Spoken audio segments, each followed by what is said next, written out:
첫날 밤, 신랑은 어린 신부의 손끝 하나 건드리지 않았다. 오히려 방 구석에 이불을 펴고 홀로 누워 이렇게 말했다. 내가 진정한 여인이 될 때까지 나는 기다릴 것이다. 조선시대 13살 꼬마 신부와 20살 신랑의 결혼식이 끝났다. 피로 연지곤지를 찍은 어린 얼굴은 공포로 창백했고 손가락은 하얗게 질려 부르트도록 주먹을 쥐고 있었다. 마을의 수군거림과 우물가의 속삭임 첫날 밤이 얼마나 고통스러울지에 대한 소문들이 그녀의 머릿속을 맴돌았다.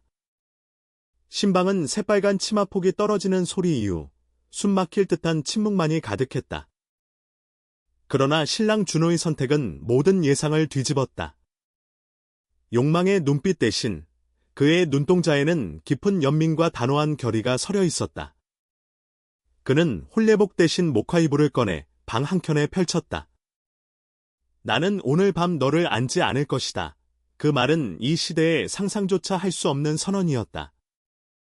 너는 아직 피지 않은 꽃봉오리와 같다. 제때에 스스로 피어날 때까지 내가 켜주마. 이것은 단순한 자제가 아니었다. 가문의 이해타산으로 짝지어진 어린 생명체에 대한 존중이었고 가혹한 세상의 관습에 맞선 조용한 반란이었다. 하지만 과연 이 청년이 수년간의 고독과 가문의 압박, 본능과의 싸움을 견뎌낼 수 있을까? 그리고 철부지 신부 소연은 이 낯선 자비를 이해하고 진정으로 그의 곁에 설 수 있게 자라날 수 있을까? 그들은 부부의 이름으로 같은 지붕 아래 살게 되었지만 첫날부터 시작된 기다림의 시간은 예측할 수 없는 풍파를 가져올 예정이었다. 엄격한 시어머니의 감시, 집안을 노리는 사악한 친척의 음모, 그리고 마을을 휩쓰는 악의에 찬 소문들. 그 모든 시련 속에서 한 번도 손을 잡지 않은 이 특별한 부부의 이야기가 지금부터 시작된다. 붉은 치마폭이 쇠대 아래로 뚝 하고 떨어지는 소리가 고요한 신방을 날카롭게 갈랐다. 방 안을 가득 채운 것은 숨막힐 듯한 침묵과 아릿한 지푸라기 냄새, 그리고 갓 혼례를 치른 두 남녀의 거친 숨소리뿐이었다. 문틈 사이로 스며드는 밤바람의 등불 그림자가 춤을 추듯 일렁이고 그 불안한 빛 속에서 13살의 어린 신부 소연은 사시나무 떨듯 어깨를 들썩이고 있었다. 그녀는 고개를 감이 들지 못한 채 무릎 위에 올린 작은 두 손을 하얗게 질리도록 꽉 쥐고 있었다. 마치 그 손을 놓으면 당장이라도 이 낯설고 무거운 공기에 짓눌려 부서질 것만 같은 공포가 엄습했기 때문이었다. 화려한 홀레복은 어린아이의 몸집에는 지나치게 크고 무거워 보였고 연지곤지를 찍은 뺨은 불빛 아래에서도 창백하기 그지없었다. 그녀의 앞에는 오늘부터 지아비로 섬겨야 할 남편 준호가 앉아 있었다. 20살의 건장한 청년 준호의 그림자가 벽을 타고 거대하게 솟구쳐 오를 때마다 소연의 심장은 쿵쿵 소리를 내며 갈비뼈를 때렸다. 마을 안팎에서 우물가에서 나누던 다한 농담들, 첫날 밤이 얼마나 고통스럽고 무서운 것인지에 대한 흉흉한 소문들이 어린 신부의 머릿속을 맴돌며 공포를 증폭시키고 있었다. 준호는 깊은 한숨을 내쉬며 조심스럽게 손을 뻗었다. 그저 긴장을 풀어주려 어깨를 토닥이려던 것뿐이었다. 그러나 준호의 손끝이 소연의 옷자락에 닿기도 전에 소연은 획하고 짧은 비명을 삼키며 몸을 웅크렸다. 마치 도살장에 끌려온 짐승처럼 혹은 매를 앞둔 아이처럼 본능적인 방어 자세였다. 그 격렬한 거부 반응에 준호의 손이 허공에서 멈췄다. 준호의 미간이 찌푸려졌다. 불쾌함 때문이 아니었다.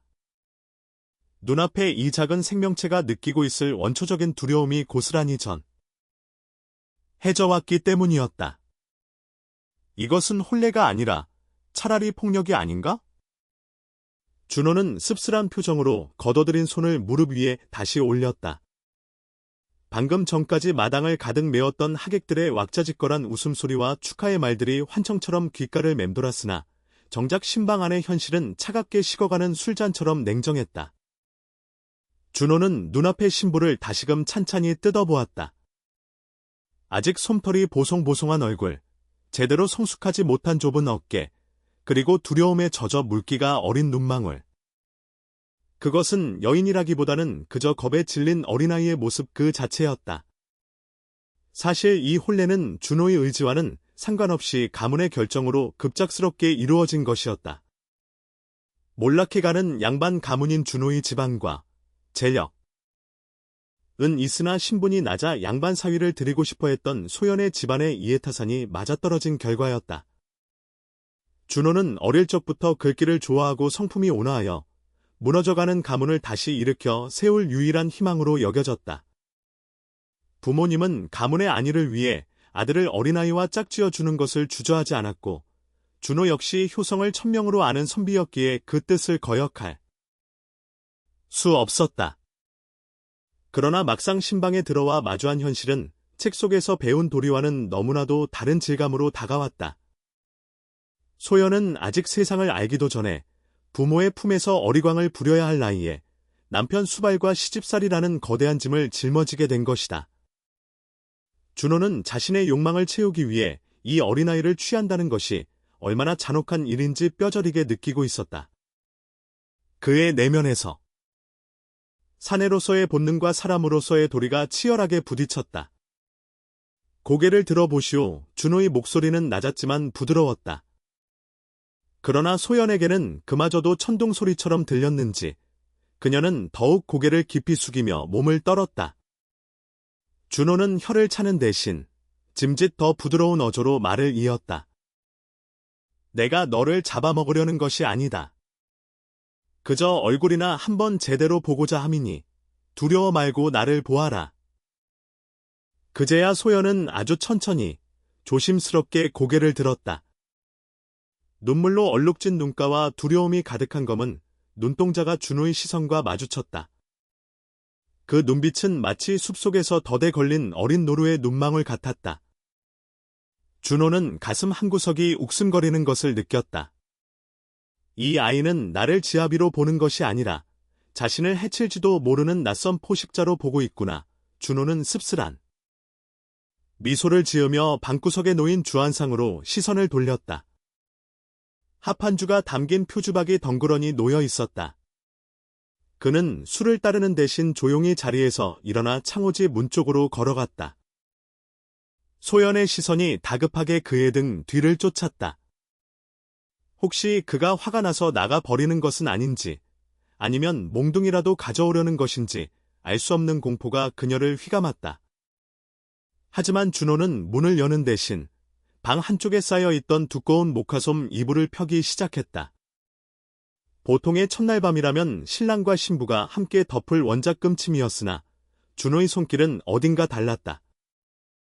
그는 이불을 펴고는 베개 하나를 자기 쪽 아랫목 구석으로 던져 놓았다. 그리고 다시 소연에게 다가왔다. 소연은 본능적으로 몸을 뒤로 물렀다. 준호는 그녀의 코앞에 쪼그리고 앉아 시선을 맞췄다. 그의 눈빛에는 욕망 대신 깊은 연민과 단단한 결심이 서려 있었다. 부인 준호가 불렀다. 소연은 부인이라는 호칭이 낯설어 눈만 깜빡였다. 올해 춘추가 어떻게 되시오? 뻔히 알고 있는 사실이었지만 준호는 일부러 물었다. 소연은 기어 들어가는 목소리로 대답했다. 13살이옵니다. 그 숫자가 주는 무게감이 준호의 가슴을 다시 한번 짓눌렀다. 준호는 고개를 끄덕이며 소연의 작은 손을 자신의 크고 투박한 손으로 감쌌다. 소연이 놀라 손을 빼려 했지만 준호는 놓아주지 않았다. 대신 따뜻한 온기가 전해지도록 지그시 쥐고 있을 뿐이었다. 듣거라. 소연아. 준호는 이제 격식을 차린 말투 대신 오라비가 누이에게 하듯 다정하게 이름을 불렀다. 나는 오늘 밤 너를 안지 않을 것이다. 소연의 눈이 동그랗게 커졌다. 무슨 뜻인지 이해하지 못한 기색이었다. 첫날 밤에 신랑이 신부를 안지 않는다는 것은 상상조차 해본 적 없는 일이었기 때문이다. 소박을 맞은 것인가? 내가 너무 못나서 싫으신 건가? 소연의 머릿속이 혼란으로 뒤엉킬 때 준호의 낮은 목소리가 이어졌다. 내가 싫어서가 아니다. 너는 아직 피어오르지 않은 꽃봉오리와 같다. 무릇 꼬질한 제때가 되어 스스로 활짝 피어나야 가장 아름답고 향기로운 법이지. 억지로 꽃잎을 벌려 피우려 하다가는 꽃이 상하고 시들어 버릴 뿐이다. 준호는 소연의 흐트러진 머리카락을 조심스럽게 귀 뒤로 넘겨주었다. 그의 손길에는 욕정이 섞이지 않은 순수한 애정이 담겨 있었다. 너는 아직 너무 어리다. 여인이 되기에는, 어미가 되기에는 너무나도 작고 여리구나. 준호의 말은 단순한 위로가 아니었다. 그것은 시대의 관습을 거스르는 선언이자 어린 아내에 대한 지극한 배려였다. 당시 봉건적 풍습 속에서 어린 신부들이 첫날 밤을 치르다 병을 얻거나 마음의 상처를 앓는 일이 비일비재했다. 준호는 자신이 사랑해야 할 여인을 망가뜨리고 싶지 않았다. 나는 기다릴 것이다. 준호가 힘주어 말했다. 촛불이 타닥하고 타오르며 그의 결연한 표정을 비쳤다. 네가 몸과 마음이 모두 자라 진정으로 나를 지아비로 받아들이고 여인이 될 준비가 될 때까지 3년이든 5년이든 10년이든 상관없다. 나는 내가 스스로 내 품에 안길 때까지 손끝 하나 대지 않고 너를 지켜주겠다. 그것은 20살 청년이 내뱉기에는 너무나 무겁고 고통스러운 맹세였으나 준호의 눈빛은 흔들림이 없었다. 소연은 멍하니 준호를 바라보았다. 두려움으로 가득 찼던 눈동자의 묘한 안도감과 함께 알 수 없는 물기가 차올랐다. 태어나서 처음으로 누군가가 자신을 물건이나 도구가 아닌 귀한 사람으로 대우해주고 있다는 느낌을 받았다. 준호는 소연의 족도리를 조심스럽게 벗겨주었다. 무겁게 머리를 짓누르던 장식들이 제거되자 소연은 한결 가벼워진 듯 숨을 길게 내쉬었다. 준호는 두꺼운 홀레복 겉옷을 벗겨주고는 야른 저고리 차림의 소연을 이불 속으로 밀어 넣었다. 오늘은 몸이 고단했을 테니 그저 푹 자거라. 무서운 꿈도 꾸지 말고 누가 어쩌라도 모를 만큼 깊이 자야 한다. 준호는 소연의 발끝까지 이불을 꼼꼼하게 덮어주었다. 그리고는 자신은 베개를 들고 방의 반대편 구석, 바람이 드는 자리로 물러나 논두렁 이불 하나를 덮고 누웠다. 신랑과 신부 사이에는 넓은 방바닥이라는 물리적인 거리보다 더 깊은, 그러나 따뜻한 신뢰의 강이 흐르기 시작했다. 촛불을 끄자 방은 칠흑 같은 어둠에 잠겼지만 소연은 더 이상 무섭지 않았다. 저만치에서 들려오는 준호의 규칙적인 숨소리가 마치 자장가처럼 그녀를 안심시켰다. 긴장이 풀리자 밀려오는 피로를 이기지 못하고 소연은 깊이 잠이 들었다. 다음 날 아침, 창호지에 비치는 햇살에 눈을 뜬 소연은 소스라치게 놀라 일어났다. 시집 첫날부터 늦잠을 잤으니 시어머니에게 호된 꾸지람이 떨어질 것이 뻔했다. 허둥지둥 이불을 걷어차고 일어나려는데 방 안쪽에서 책장을 넘기는 소리가 들렸다. 준호였다. 그는 이미 의관을 정지하고 단정히 앉아 서책을 읽고 있었다. 소연이 일어나는 소리에 그가 고개를 돌려 싱긋 웃었다. 잘 잤느냐? 그 다정한 미소의 소연은 얼굴이 빨개져 어쩔 줄을 몰라 했다. 서방님, 어찌 저를 깨우지 않으셨습니까? 해가 중천인데 소연이 울먹이며 말하자 준호는 책을 덮고 다가와 그녀의 앞에 앉았다. 첫날 밤을 치르느라 고생했을 신부를 배려하는 것은 신랑의 도리다. 어머니께는 내가 이미 말씀드려 놓았으니 걱정 말 거라. 사실 밤새 아무 일도 없었지만 준호는 집안 어른들에게 소연이 곤히 쉴 수 있도록 핑계를 대어준 것이었다. 소연은 가슴 깊은 곳에서 뜨거운 것이 울컥 치솟는 것을 느꼈다. 이 낯설고 무서운 시집살이의 한복판에 자신을 지켜줄 든든한 방패가 생긴 것이었다. 그날부터 기묘한 부부 생활이 시작되었다. 겉으로는 소연은 신혼부부와 다를 바 없었지만 밤이 되면 두 사람은 철저히 형제처럼 혹은 스승과 제자처럼 지냈다. 준호는 낮에는 농사일을 감독하거나 글을 읽었고 밤에는 소연의 곁을 지켰다. 시어머니 김씨는 며느리가 들어오자마자 혹독한 시집살이를 예고했다. 김씨는 깐깐하고 엄격하기로 소문난 여인이었다. 양반 교수, 교생, 가 아니라서 근본부터 가르쳐야겠구나, 라며 김씨는 아침 문안 인사부터 밥 짓는 물의 양, 걸레질하는 방향까지 사사건건 트집을 잡았다. 소연은 고사리 같은 손이 부르트도록 일하고 또 일했다. 우물가에서 물동이를 이어 올릴 때면 목이 부러질 듯 아팠고 아궁이 불을 지피다 매캐한 연기에 눈물, 콧물을 쏟기 일쑤였다. 그러나 소연은 단 한 번도 불평하지 않았다. 힘들 때마다 밤마다 자신에게 약속했던 준호의 눈빛을 떠올리며 입술을 깨물었다. 어느 날 저녁, 부엌에서 설거지를 하던 소연이 그릇 하나를 깨뜨리고 말았다. 쨍그랑하는 요란한 소리에 안방에 있던 시어머니가 벌떡 일어나 뛰어나왔다. 이런 칠 맞을 것. 들어온 지 며칠이나 됐다고 살림살이를 박살을 내 시어머니의 매서운 손이 소연이 등을 내리치려던 찰나 사랑방 문이 열리며 준호가 나타났다. 어머니, 멈추십시오. 준호의 목소리는 평소와 달리 단호하고 위험이 서려 있었다. 시어머니가 멈칫하는 사이 준호는 재빨리 다가가 바들바들 떨고 있는 소연의 어깨를 감쌌다. 그릇이야 다시 사면? 그만입니다. 허나 사람은 한 번 다치면 되돌릴 수 없습니다. 아직 어리고 배우는 중이니 제가 더 잘 가르치겠습니다. 준호는 어머니의 눈을 똑바로 바라보며 말했다. 아들의 눈빛에서 더 이상 물러서지 않겠다는 고집을 읽은 시어머니는 혀를 차며 돌아섰다. 자식이기는 부모 없다더니 벌써부터 계집 치마폭에 쌓여 가지고는 투덜거리는 소리가 멀어지자 준호는 소연의 붉게 부은 손을 잡아 자신의 옷소매로 닦아주었다. 놀랐느냐? 준호가 물었다. 소연은 참았던 눈물을 터뜨리며 고개를 끄덕였다.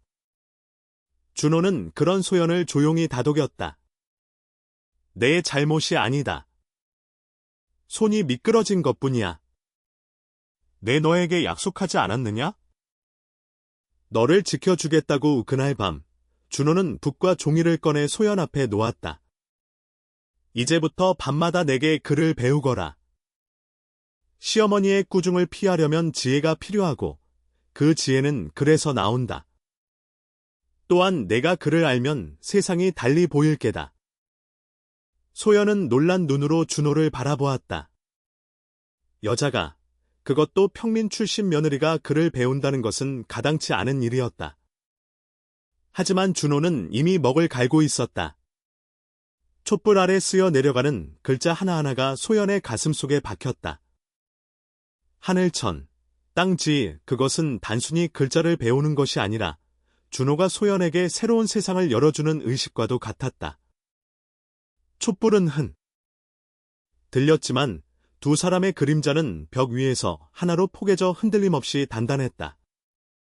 그렇게 서방님은 꼬마 신부를 가르쳤고 신부는 자신의 미래를 조금씩 키워나가기 시작했다. 외로운 겨울바람이 마당을 휩쓸고 지나가자 장독대 위에 쌓인 눈가루가 하얗게 흩날렸다.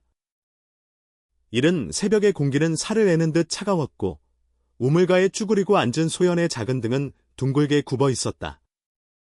얼음을 깨고 길어올린 물은 손을 넣기조차 두려울 만큼 싸늘했으나 소연은 주저없이 소매를 걷어붙였다. 붉게 퉁퉁 부어오른 고사리 같은 손이 얼음물 속으로 들어갔다 나왔다를 반복하며 시아버지의 도포 자락을 비벼 빨았다. 손등은 이미 터져서 피가 맺혀 있었고 손가락 마디마디에는 동상이 걸려 거무죽죽한 멍이 들어 있었다. 양반집 규수라면 아직 이불 속에서 단잠을 자고 있을 시각이었으나 몰락해가는 가문이라 해도 양반의 체면을 중시하는 시댁의 살림 규모는 어린 소연이 감당하기에는 벅찼다. 게다가 시어머니 김씨는 하인들이 할 법한 거친 일들조차 며느리의 몫으로 돌리곤 했다. 그것이 근본 없는 며느리를 들이는 대가로 치러야 할 혹독한 신고식임을 소연도 어렴풋이 알고 있었다. 어머, 옳게 언니. 아직도 빨래를 다 못한 거야. 날카로운 목소리가 등 뒤에서 날아와 꽂혔다. 소연이 화들짝 놀라 뒤를 돌아보니 시누이 명희가 팔짱을 끼고 서 있었다. 명희는 소연보다 2살 위였지만 집안의 귀한 딸로 자란 탓에 손에 물 한 방울 묻히지 않고 살아온 터였다. 그녀는 소연의 거친 손과 젖은 치맛자락을 보며 혀를 차며 찼다. 명희의 눈빛에는 묘한 우월감과 경멸이 서려 있었다. 자신보다 신분이 낮고 나이도 어린 올케가 오라버니의 사랑을 독차지하는 것이 못마땅해 틈만 나면 트집을 잡곤 했다. 아가씨, 계신다고 하셨습니까? 곧 마무리하겠습니다. 소연이 서둘러 대답하며 빨래 방망이를 다시 잡았다. 그렇게 세게 움직여서야 오늘 안에 아버님 진지상은 제대로 차릴 수 있겠어? 오라버니가 널 감싸고 돈다고 해서 집안 법도까지 무시. 할 생각은 말라고 명희는 쏘아붙이고는 휙 돌아서 가버렸다. 소연은 입술을 꾹 깨물었다. 억울함이 목구멍까지 차올랐지만 들이마시는 숨과 함께 꿀꺽 삼켰다.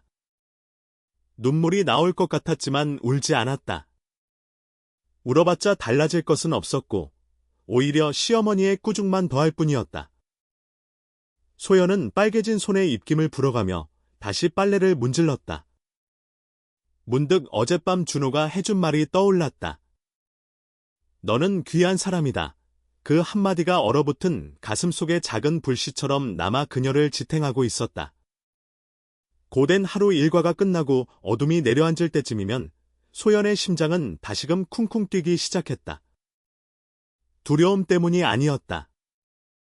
하루 중 유일하게 숨을 쉴 수 있는 시간, 서방님과의 시간이 기다리고 있었기 때문이었다. 저녁상을 물리고 설거지까지 마친 소연이 쭈뼛거리며 사랑방 문을 열면 그곳에는 언제나처럼 은은한 묵향이 가득했다.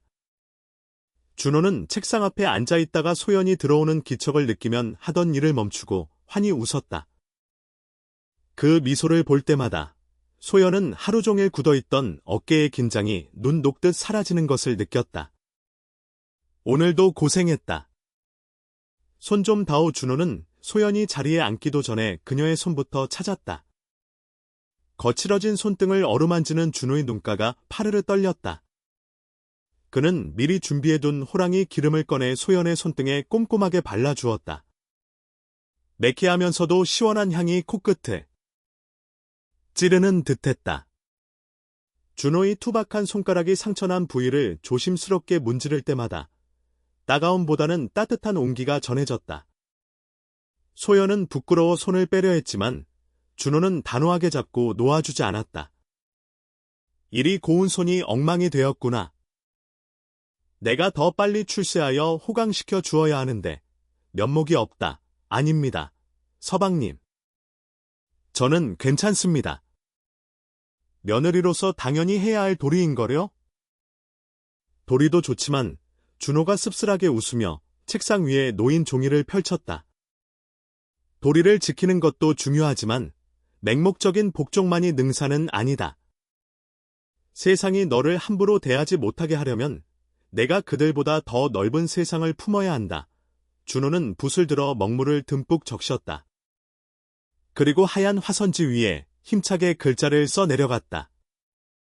검은 먹물이 종이 위로 번지며 아한 곡선을 만들어냈다. 소연은 숨을 죽이고 그 모습을 지켜보았다. 붓끝이 춤을 추듯 움직일 때마다 알 수 없는 경외감이 들었다. 준호는 붓을 내려놓고 소연에게 건넸다. 자, 잡아보거라. 제가? 어찌 감히. 소연이 손사래를 쳤다. 여염집 교수들이야 업문 정도는 깨치기도 했지만 붓을 잡고 한자를 배우는 것은 사내들의 전유물이라 여겨지던 시절이었다. 게다가 시어머니가 알면 경을 칠 노릇이었다. 내 방 안에서는 내가 법이다. 어머니도 그 누구도 뭐라 할 수 없다. 준호의 동료의 소연은 떨리는 손으로 붓대를 쥐었다. 붓은 생각보다 묵직했고 손끝에서 전해지는 감각은 낯설었다. 준호는 소연의 등 뒤로 다가와 앉더니 그녀의 손을 자신의 큰 손으로 감싸쥐었다. 준호의 넓은 가슴이 소연의 등에 닿았고 그의 따뜻한 숨결이 귓가에 닿았다. 소연의 얼굴이 잘 익은 홍시처럼 붉어졌다. 심장이 너무 크게 뛰어 준호에게 들릴까봐 걱정이 될 정도였다. 힘을 빼거라. 붓은 억지로 쥐는 것이 아니라 마음 가는 대로 흐르게 두는 것이다. 준호의 손길에 이끌려 소연의 손이 움직였다. 종이 위에 삐뚤하지만 분명한 형태의 글자가 새겨졌다. 나무목, 목. 준호가 낮은 목소리로 읊조렸다. 땅에 뿌리를 받고 하늘을 향해 가지를 뻗는 나무다. 비바람이 몰아쳐도 굳건히 버티는 나무처럼 너도 그리 강인해져야 한다. 나무, 목, 목. 소연이 홀린 듯 따라했다. 단순히 글자를 배우는 것이 아니었다. 준호는 글자 하나하나에 담긴 뜻과 이치, 그리고 소연에게 전하고 싶은 마음을 담아 가르쳤다. 그날부터 밤마다 비밀스러운 수업이 이어졌다. 낮에는 부엌 도구처럼 일했지만 밤이 되면 소연은 서책을 든 학동이 되었다. 처음에는 붓을 쥐는 것조차 어색해 먹물을 튀기기 일쑤였지만 소연은 스펀지가 물을 빨아들이듯 빠르게 배워나갔다. 그녀에게는 타고난 총기가 있었다. 준호가 한번 가르쳐준 것은 절대 잊지 않았고 때로는 준호가 미처 생각지 못한 질문을 던져 그를 놀라게 하기도 했다. 준호는 그런 소연을 보며 감탄을 금치 못했다. 이 아이가 사내로 태어났다면 정승판서가 되고도 남았을 것이다. 그는 아내의 재능을 발견한 기쁨과 함께 이 재능을 숨겨 두어야만 하는 현실의 안타까움을 느꼈다. 그래서 더욱 열정적으로 가르쳤다. 천자문을 떼고 수학을 읽기 시작했을 때 계절은 어느덧 매화 가지에 녹음이 우거지는 초여름으로 접어들고 있었다. 그러던 어느 날 집안에 작은 소동이 일어났다. 곡간을 관리하던 집사가 쌀가마니 술을 속여 빼돌리려다 시어머니 김씨에게 의심을 산 것이다. 김씨는 장부를 펼쳐놓고 집사를 추궁했지만 그를 모르는 그녀로서는 집사가 내밀며 둘러대는 복잡한 숫자와 한자들 앞에서 쩔쩔매는 수밖에 없었다. 마님, 여기 보십시오. 지난달에 빌려준 쌀이 10가마니이고 이번에 들어온 것이 20가마니니 합이 30가마니가 맞지 않습니까? 제가 어찌 감히 마님을 속이겠습니까? 집사는 능청스럽게 장부를 들이밀며 거짓말을 했다. 김씨는 미심쩍은 표정으로 장부를 들여다보았지만 그를 모르는 탓에 반박할 말이 없었다. 옆에 있던 명희 또한 그를 모르는 것은 매한가지였다. 그때 마당을 지나가던 소연이 우연히 그 대화를 듣게 되었다. 그녀는 걸음을 멈추고 장부 쪽을 흘겨보았다. 준호와 함께 셈을 익히고 장부 보는 법을 배웠던 터라 흘겨 쓴 글씨들이 눈에 쏙 들어왔다. 이번에 들어온 쌀은 20가마니가 아니라 15가마니로 적혀 있었다. 집사가 중간에서 5가마니를 가로챈 것이 분명했다. 소연은 주먹을 꽉 쥐었다. 나서야 할까? 나섰다가 그를 안다는 사실이 들통나면 시어머니에게 혼이 날 텐데 하지만 집안의 재산이 눈앞에서 새나가는 것을 보고만 있을 수는 없었다. 이것은 준호의 재산이기도 했다. 소연은 조용히 그러나 단호한 걸음으로 다가갔다. 그리고 짐짓 아무것도 모르는 척하며 말을 건넸다. 어머님, 서방님께서 기다리시는데 잠시 다녀가도 되겠습니까? 김씨가 짜증 섞인 얼굴로 돌아보았다. 지금 바쁜 거 안 보이느냐? 절대 기다려. 이 소연은 물러서지 않고 집사 쪽으로 시선을 돌리며 천진난만한 목소리로 물었다. 아저씨, 저 글자는 10, 자와 5, 자가 아닙니까? 서방님 방에서 본 글자와 똑같이 생겼는데요. 순간 집사의 얼굴이 사색이 되었다. 김씨와 명희의 시선이 동시에 장부로 꽂혔다. 김씨는 비록 글은 몰라도 숫자를 세는 감각은 있는 여인이었다. 며느리의 말이 힌트가 되어 장부를 다시 노려보자 집사의 당황한 기색이 모든 것을 말해주고 있었다. 이놈! 내 놈이 감히 나를 능멸해. 김씨의 호통이 떨어졌다. 집사는 그 자리에 털썩 주저앉아 살려달라고 빌기 시작했다. 소란스러운 소리에 사랑방에 있던 준호가 나왔다. 상황을 파악한 준호는 집사를 엄하게 꾸짖어 내쫓고 어머니를 진정시켰다. 상황이 정리된 후 김씨는 묘한 눈초리로 소연을 바라보았다. 내가 글을 읽을 줄 아느냐? 김 씨의 목소리에는 놀라움과 의심이 섞여 있었다. 소연은 고개를 숙이며 준호의 옷자락 뒤로 살짝 숨었다. 그때 준호가 한 발 앞으로 나서며 소연을 가로막았다. 제가 조금 가르쳤습니다. 어머니, 집안 살림을 하려면 글을 모르는 것보다는 글을 아는 것이 낫지 않겠습니까? 오늘처럼 말입니다. 준호의 목소리는 부드러웠지만 당당했다. 김 씨는 잠시 며느리와 아들을 번갈아 보더니 헛기침을 하며 돌아섰다. 뭐 아주 쓸모없는 짓은 아니었구나. 기왕 배운 거 똑바로 배워서 집안 살림에 보태도록 해라. 그것은 김 씨 나름의 인정이자 허락이었다. 명희는 분한 듯 입술을 삐죽거렸지만 집사의 횡령을 막아낸 공이 있기에 뭐라 할 수 없었다. 그날 밤 신방의 촛불은 여느 때보다 밝게 타올랐다. 준호는 소연을 자리에 앉히고 그윽한 눈길로 바라보았다. 오늘 참으로 장하더구나. 두렵지 않았느냐? 두려웠습니다. 하지만 서방님의 것을 지켜야 한다는 생각이 더 앞섰습니다. 소연의 대답에 준호는 감동 어린 표정으로 그녀의 머리를 쓰다듬었다. 이제 소연은 단순히 보호받아야 할 어린아이가 아니었다. 그녀는 스스로 생각하고 판단하며 집안의 일원으로서 제 몫을 해내기 시작한 것이다. 소연아, 서방님, 내 너에게 줄 것이 있다. 준호는 책장 깊숙한 곳에서 비단 보자기에 쌓인 작은 꾸러미를 꺼냈다.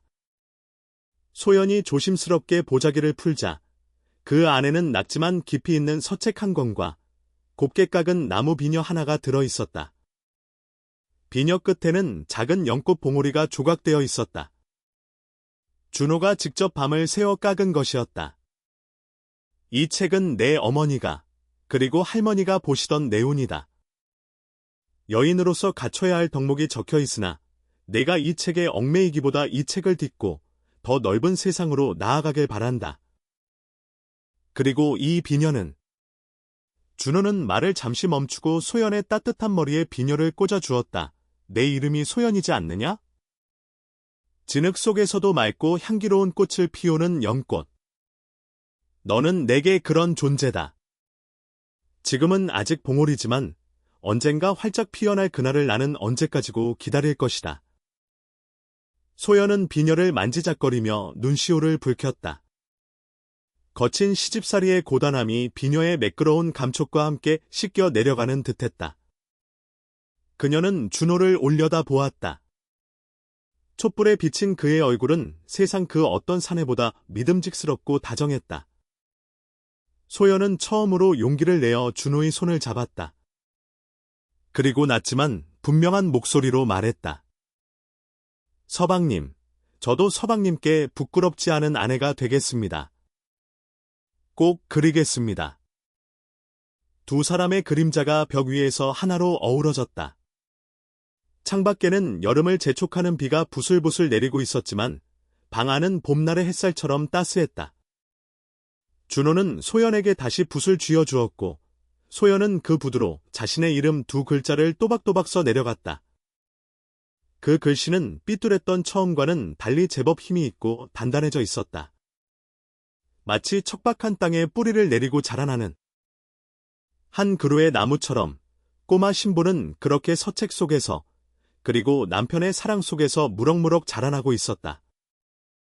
밤은 깊어갔고 책 넘기는 소리는 빗소리와 어우러져 세상에서 가장 아름다운 음악이 되어 신방을 채웠다. 준호는 책을 읽는 소연의 옆모습을 바라보며 언젠가 그녀가 자신을 뛰어넘는 지혜로운 여인이 될 것임을, 그리고 그때가 되면 자신은 더 이상 보호자가 아닌 연인으로서 그녀를 마주할 수 있을 것임을 예감했다. 그 기다림이 결코 지루하지 않으리라는 확신과 함께 내 집안에 도둑년이 들어왔어. 날카로운 비명과 함께 와장창하고 항아리가 깨지는 소리가 마당을 뒤흔들었다. 안방문이 거칠게 열리고 시어머니 김씨가 핏발선 눈으로 뛰어나왔고 그 뒤로 회심의 미소를 짓고 있는 시숙부 판석과 잔뜩 겁에 질린 신우이 명희가 따랐다. 소연의 방문 앞에는 뜯겨나간 문창이 너덜거렸고 방바닥에는 그녀의 초라한 살림살이들이 엉망으로 흩어져 있었다. 그리고 그 한가운데 소연의 낡은 무명 치마폭 사이에서 영롱한 비취색 빛을 띠는 놀이개가 덩그러니 놓여 있었다. 그것은 집안 대대로 내려오는 가보이자 시어머니가 명의의 혼수품으로 아껴두었던 귀한 물건이었다. 멍하니 있던 소연의 뺨으로 김씨의 매서운 손바닥이 날아들었다. 짝 하는 파열음과 함께 소연의 고개가 힘없이 돌아갔다. 입안에서 비릿한 쇠맛이 느껴졌고 눈앞이 번쩍하며 하얗게 변했다가 다시 어둠이 밀려왔다. 이것은 꿈이 아니었다. 남편이 떠난 지 불과 보름, 집안을 노리던 검은 그림자가 마침내 이빨을 드러낸 순간이었다. 아, 아닙니다. 어머니, 저는 정말 모르는 일입니다. 소연이 바지 밑단을 잡으며 애원했지만 김씨는 싸늘하게 발길질을 했다. 증거가 이렇게 명백한데 오리발을 내밀어? 준호가 너를 싸고 돌리 내 눈에 보이는 게 없는 모양이구나. 시간을 거슬러 보름 전, 준호가 한양으로 과거를 보러 떠나던 날. 새벽 공기는 유난히 차갑고 습했다. 마을 너기 당산나무 아래까지 배웅을 나간 소연은 보따리를 건네주는 손을 떼지 못하고 있었다. 준호는 그런 소연의 손을 두 손으로 꼭 감싸주며 애잔한 눈빛을 보냈다. 다녀오리다. 장원 급제하여 너에게 고운 가마를 태워줄 터이니 부디 집안을 잘 건사하고 있거라. 준호의 목소리는 굳건했으나 눈가에는 두고 가는 어린 아내에 대한 걱정이 짙게 배어 있었다. 그는 품속에서 작은 열쇠 하나를 꺼내 소연의 손바닥에 쥐어주었다. 이것은 내 서책 보관함의 열쇠다. 그 안에 내가 아끼는 서책들과 집안의 중요한 문서 사본을 넣어두었다. 무슨 일이 생기거나 판단이 서지 않을 때 그 안에 글들을 읽어보거라. 그것들이 너를 지켜줄 것이다. 소연은 눈물을 삼키며 고개를 끄덕였다. 준호의 넓은 등이 안개 속으로 사라질 때까지 소연은 망부석처럼 그 자리를 지켰다. 든든한 산이 사라지자마자 불어닥칠 비바람을 그때는 미처 알지 못했다. 준호가 떠나자마자 집안의 분위기는 급변했다. 평소 왕래가 뜸했던 준호의 당숙 판석이 문지방이 닳도록 드나들기 시작한 것이다. 판석은 겉으로는 홀로 남은 형수와 조카 며느리를 걱정하는 척했지만 그의 눈은 탐욕으로 번들거리고 있었다. 준호의 집안이 몰락했다고는 하나 선대부터 내려온 알짜배기 토지 문서와 선사는 여전히 남아있었고 판석은 준호가 없는 틈을 타 그것을 가로챌 심산이었다. 그는 그를 모르는 김씨를 구슬려 땅을 담보로 돈을 빌려 쓰게 하거나 소장료를 자신이 대신 거두어 주겠다며 중간에서 착복하려 들었다. 하지만 그때마다 제동을 건 다름 아닌 소연이었다. 준호에게 배운 셈법과 글 덕분에 소연은 판석이 내미는 서류의 허점을 정확히 짚어냈다. 숙부님, 이 차용증의 이자가 관하에서 정한 법정 이자보다 5배나 높습니다. 또한 소장료 장부의 수치가 지난 달과 맞지 않습니다. 조용하지만 단호한 소연의 지적에 판석은 얼굴이 불그락푸르락해져서 돌아가곤 했다. 어린 조카 며느리가 그를 모르는 줄 알았는데 준호 놈이 여우 같은 것을 키워놨다며 이를 갈았던 것이다. 그리고 오늘 사건이 터졌다. 명의의 혼담이 오가는 자리에 보낼 예물을 확인하던 김씨가 비취 놀이개가 사라진 것을 발견한 것이다. 집안이 발칵 뒤집혔고 판석은 기다렸다. 는 듯이 범인을 색출해야 한다며 나섰다. 형수님, 집안에 도둑이 든 게 분명합니다. 하인들 방부터 뒤져봐야겠지만 등잔 밑이 어둡다고 하지 않습니까? 판석은 은근슬쩍 소연을 곁눈질하며 비릿한 웃음을 흘렸다. 김씨는 설마설마하며 하인들의 방을 뒤지게 했지만 아무것도 나오지 않았다. 그러자 판석은 짐짓 곤란한 표정을 지으며 말했다. 설마 조카 며느리가 그럴 리 없겠지만 공평하게 하기 위해서라도 안방을 확인해 보는 게 좋지 않겠습니까? 그래야 며느리의 결백도 증명될 테니까요. 그 말은 독이 묻은 화살과 같았다. 김씨는 망설였지만 이미 판석의 계략에 넘어가 이성을 잃은 상태였다. 결국 소연의 방이 샅샅이 뒤져지고 미리 판석이 손을 써둔 대로 이불 속에서 놀이개가 발견된 것이다. 다시 현재 마당에 내동댕이 쳐진 소연은 찢어진 옷자락을 여미며 호흡을 가다듬었다. 공포와 수치심으로 온몸이 떨렸지만 머릿속 한구석에서는 준호의 목소리가 들려오는 듯했다. 호랑이 굴에 들어가도 정신만 차리면 산다. 감정에 휘둘리지 말고 이치를 따져라. 소연은 심호흡을 한번 크게 내쉬고는 고개를 들었다. 눈물로 얼룩진 얼굴이었지만 눈빛만은 형형하게 나고 있었다. 그녀는 판석을 똑바로 응시했다. 판석은 그 당돌한 시선에 훌쩍 놀라 뒷걸음질 쳤다. 어머니, 소연의 목소리는 작았지만 또렷했다. 제가 만약 저 놀이개를 훔쳤다면 어찌하여 가장 들키기 쉬운 제 이불 속에 두었겠습니까? 저 귀한 물건을 팔아 돈을 마련하려 했다면 진작 밖으로 빼돌리거나 땅에 묻었을 것입니다. 논리 정연한 반박에 김씨의 호통 소리가 뚝 그쳤다. 김씨도 내심 이상하게 여기던 부분이었다. 하지만 판석이 가로막고 나섰다.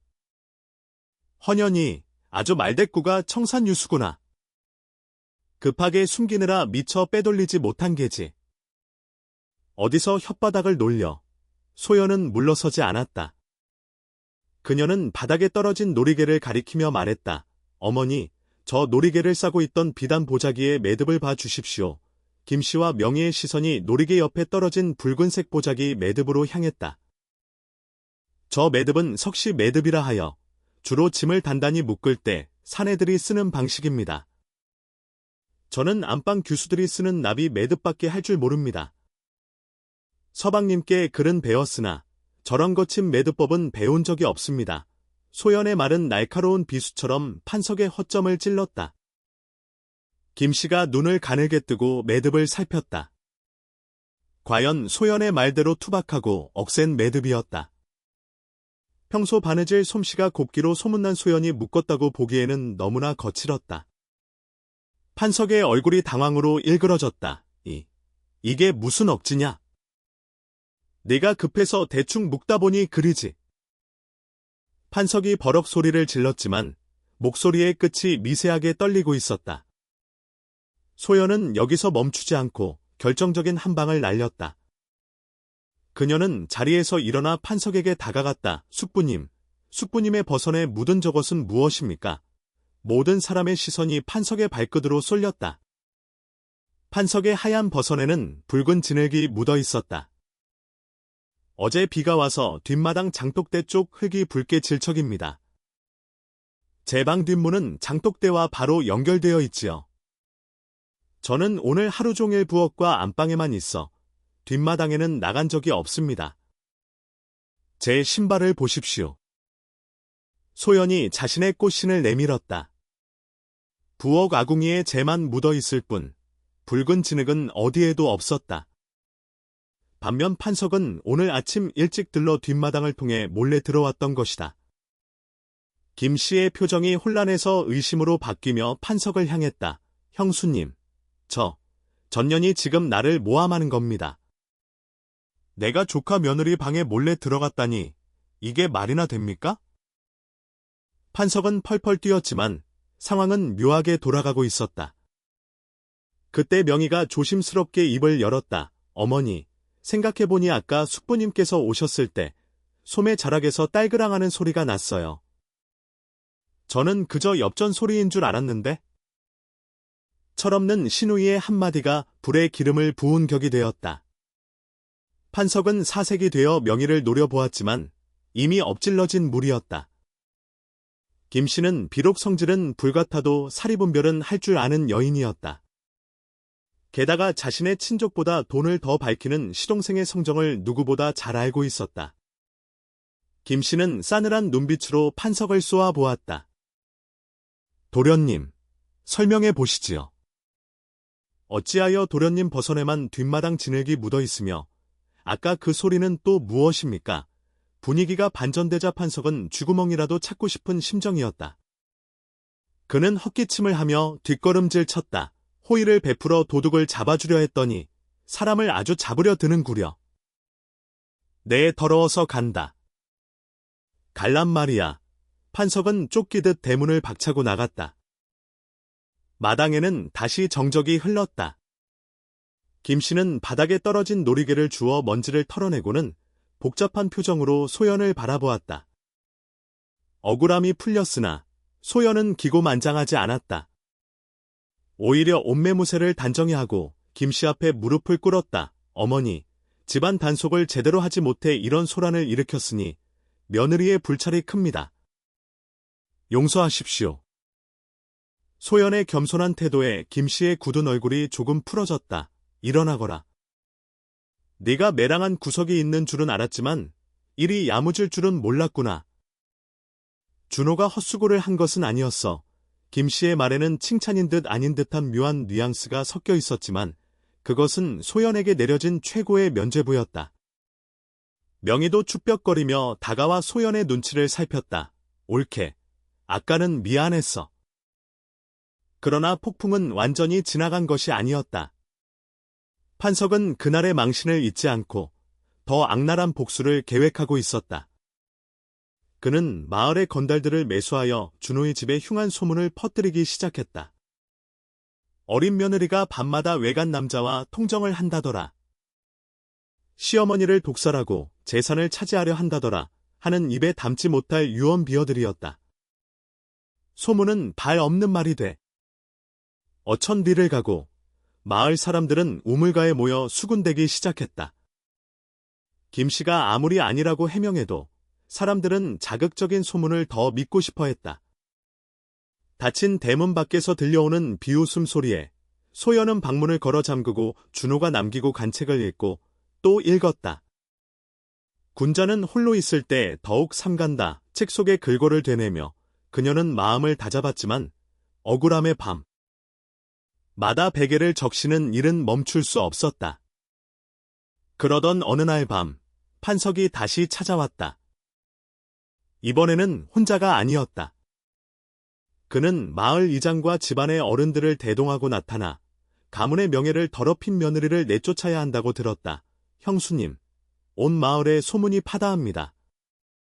준호가 과거 급제하여 돌아온들 이런 부정한 아내를 둔 자가 어찌 관직에 나갈 수 있겠습니까? 가문을 위해서라도 당장 내치셔야 합니다. 판석은 칠거지약을 운하며 김씨를 압박했다. 김씨는 입술을 깨물며 갈등했다. 며느리의 결백을 믿지만 가문의 명예가 땅에 떨어지는 것을 두고 볼 수만은 없는 노릇이었다. 집안 어른들의 따가운 눈총에 김씨는 결국 고개를 돌렸다. 소연은 마당 한가운데 죄인처럼 꿇어 앉아 있었다. 차가운 밤바람이 그녀의 얇은 소복을 파고 들었다. 판석은 승리감에 도취되어 소연에게 독서를 했다. 자, 짐을 싸서 나가거라. 이 집안에 계실 자격이 없는 계집이다. 소연은 천천히 고개를 들었다. 그녀의 눈빛은 더 이상 13살의 겁쟁이 소녀가 아니었다. 시련은 그녀를 단련시켰고 준호의 가르침은 그녀에게 무기가 되어 있었다.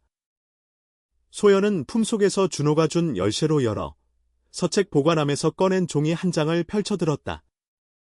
그것은 판석이 지난달 김씨를 속여 찍게 했던 땅 문서 담보 차용증의 사본이었다. 소연은 원본이 사라지기 전 미리 베껴 두었던 것이다. 숙부님, 저를 내치시려거든 이 문서에 대해서 먼저 해명하셔야 할 것입니다. 서방님이 안 계신 틈을 타 어머니의 인장을 도용의 땅을 팔아넘기려 한 증거가 여기 있습니다. 이것을 관아에 가져가 사또께 보일까요? 아니면 조용히 물러가시겠습니까? 소연의 목소리는 서리발처럼 차가웠다. 이장과 집안 어른들이 웅성거리며 판석을 쳐다보았다. 판석의 얼굴이 흑빛으로 변했다. 그는 소연이 이토록 치밀하게 증거를 모으고 있을 줄은 꿈에도 몰랐던 것이다. 이게 무슨...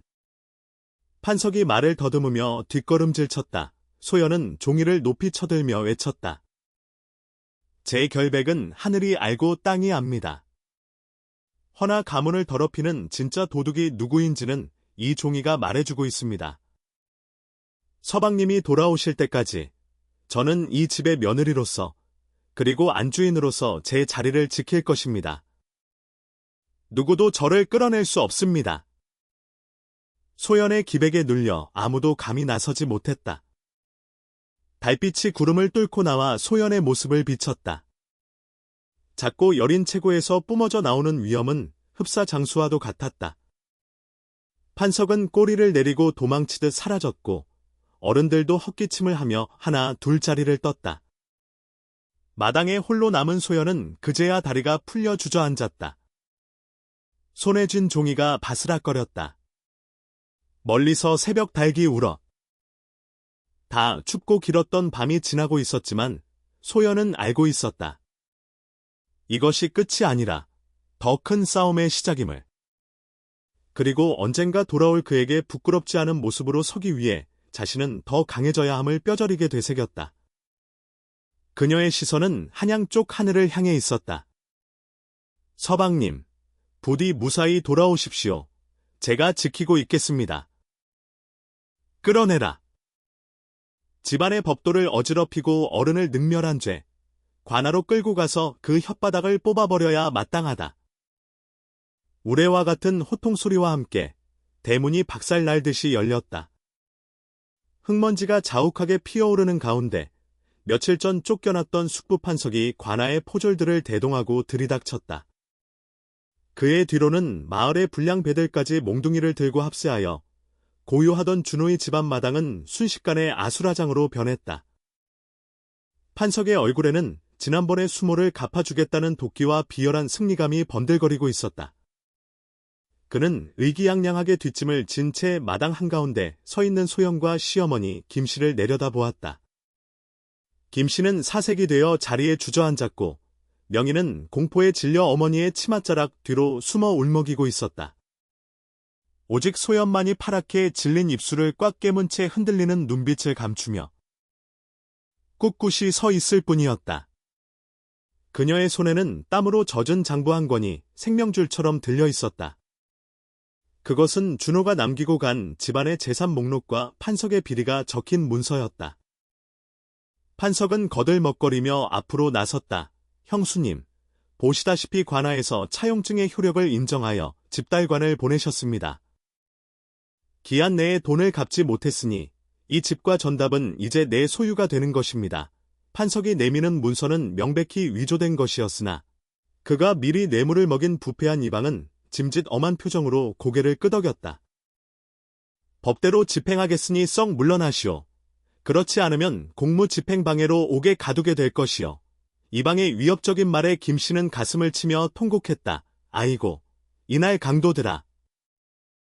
남편이 피땀 흘려 일군 집을 날로 먹으려 하다니 천벌이 무섭지 않느냐. 그러나 포졸들은 눈 하나 깜짝하지 않고 세간살이를 마당으로 집어던지기 시작했다. 장독이 깨지고 귀한 서책들이 흙바닥에 나뒹굴었다. 명희의 비명과 김씨의 울음소리가 뒤섞여 처참한 지옥도를 그려냈다. 멈추십시오. 소연의 목소리가 난장판을 뚫고 울려 퍼졌다. 그녀는 떨리는 다리를 애써 진정시키며 이방 앞을 가로막았다. 작고 여린 체구였지만 그 기세만큼은 서슬 퍼런 칼날 같았다. 소연은 품에서 대명률, 당시 조선에서 참조하던 법률의 한 구절을 베껴 쓴 종이를 꺼내 들었다. 국법에 이르기를 부채가 있다 하여도 가장의 부재 중에는 함부로 가산을 압류할 수 없으며 더욱이 그 채무관계가 명확하지 않을 시에는 반드시 재심을 거쳐야 한다고 했습니다. 서방님이 한양에 가 계신 지금 숙부님의 일방적인 주장만으로 이러는 것은 국법을 어기는 일입니다. 소연의 논리 정연한 반박에 이방이 멈칫했다. 시골의 어린 아내가 법전을 드립따위를 밀 줄은 꿈에도 몰랐기 때문이었다. 구경하던 마을 사람들도 웅성거리기 시작했다. 저 어린 며느리 말이 맞는 거 아니요? 준호 도련님이 돌아오지도 않았는데 너무하시네. 술렁이자 판석이 다급해졌다. 이 계집이 어디서 주어들은 풍월로 관원에게 훈계를 하려 들어? 여보시오. 뭐하시오? 당장 저 입을 틀어매고 끌어내지 않고 판석의 재촉의 포졸들이 거칠게 소연에게 달려들었다. 소연은 끝까지 장부를 놓지 않으려 버텼으나 장정들의 힘을 당해낼 수는 없었다. 억지로 잡힌 팔이 비틀리고 머리채가 잡힌 채 바닥으로 내동댕이 쳐졌다. 가엾은 우리 며느리야.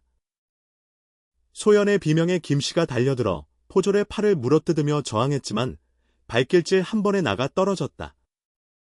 판석은 바닥에 쓰러진 소연에게 다가와 비릿한 웃음을 흘렸다. 내 진작에 경고하지 않았더냐? 조용히 물러갔으면 험한 꼴은 면했을 것을. 준호 놈이 돌아온들 이미 폐허가 된 집구석을 보고 무엇을 할 수 있겠느냐? 판석은 소연의 손에서 기어이 장부를 빼앗아 찢어버렸다. 하얀 종이 조각이 눈처럼 허공에 흩날렸다. 소연은 절망감에 눈물을 흘리며 흙바닥을 긁었다. 하늘도 무심하시지. 어찌 정의가 이토록 무력하단 말인가. 그때였다. 마을 어귀에서부터 둥둥하는 북소리가 들려오기 시작했다. 처음에는 작게 울리던 소리가 점점 커지더니 이내 땅을 울릴 듯한 괴음으로 변했다. 이어서 징소리와 나팔소리가 요란하게 울려 퍼지며 사람들의 이목을 집중시켰다. 물러거라. 신임 암행어사 출두여.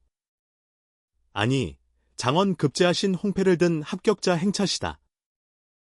우렁찬 외침이 마을 입구에서부터 메아리 쳐왔다. 포졸들의 손길이 멈췄고 판석의 얼굴에서 웃음기가 싹 가셨다. 마을 사람들이 홍을 갈라지듯 길을 터주자 저 멀리서 휘황찬란한 깃발을 앞세운 행렬이 모습을 드러냈다. 청색 도포를 입은 호위 무사들을 선두로 화려한 비단 양산을 쓴 가마와 악공들이 줄을 이었다. 그리고 그 행렬의 중심에 머리에는 종이 어사화를 꽂고 붉은 관복을 입은 채 백마를 탄 사내가 위풍당당하게 들어오고 있었다. 햇살을 받아 눈부시게 빛나는 그 모습은 마치 천상에서 내려온 장군과도 같았다. 백마 위의 사나는 천천히 고삐를 당겨 멈춰섰다. 갓 아래로. 보이는 그 얼굴은 햇볕에 그을려 조금 더 강인해 보였지만 분명히 준호였다. 소연은 흐릿한 눈물 넘어 그 모습을 보고 숨을 멈췄다. 서방님. 목이 메어 소리가 나오지 않았다. 준호의 시선이 마당의 참상을 훑었다. 부서진 세간살이, 넋을 잃은 어머니, 그리고 흙투성이가 된 채 쓰러져 있는 소연. 준호의 눈에서 붉은 불꽃이 일었다. 그는 말에서 뛰어내리듯 내려와 성큼성큼 마당 안으로 들어섰다. 그의 발걸음 하나하나에 서린 기백에 압도되어 방금 전까지 기세 등등하던 포졸들은 뒷걸음질 쳤다. 판석은 시나무 떨듯 떨며 주저앉았다. 조카. 아니, 나리. 판석의 입에서 헛바람 새는 소리가 났다. 준호는 판석을 거들떠 보지도 않고 곧장 소연에게로 다가갔다. 그는 무릎을 꿇고 소연의 상처투성이가 된 손을 잡았다. 늦어서 미안하오. 내 너무 늦게 왔소. 준호의 목소리가 미세하게 떨렸다. 그는 자신의 붉은 관복 소매로 소연의 얼굴에 묻은 흙을 닦아주었다. 그 다정한 손길에 소연은 참았던 서러움이 폭발하여 준호의 가슴에 얼굴을 묻고 오열했다. 준호는 소연을 단단히 안아준 뒤 그녀를 부축하여 일으켜 세웠다. 그리고 천천히 몸을 돌려 판석과 부패한 관리들을 마주 보았다. 방금 전까지의 애틋한 눈빛은 온데간데요. 죄인을 심판하는 냉혹한 판관의 눈빛만이 남아 있었다. 숙부님, 준호가 낮게 불렀다. 그 목소리는 얼음장처럼 차가웠다. 제 집안을 지켜달라 부탁드렸더니 아주 쑥대밭을 만들어 놓으셨군요. 판석은 바닥에 머리를 조아리며 빌기 시작했다. 아이고, 준호야. 아니, 나리. 오해입니다. 저는 그저 집안을 돕고자. 이놈들이, 이 포졸들이 시키지도 않은 짓을. 판석은 옆에 있던 이방에게 책임을 떠넘기려 했다. 그러자 이방이 펄쩍 뛰며 대들었다. 아니, 이게 무슨 소리여? 당신이 시켜서 한 일 아니여. 서로 물고 뜯는 추악한 꼴을 보며 준호는 차갑게 코웃음을 쳤다. 그는 품에서 두루마리 하나를 꺼내 펼쳤다. 그것은 임금이 직접 하사한 교지였다.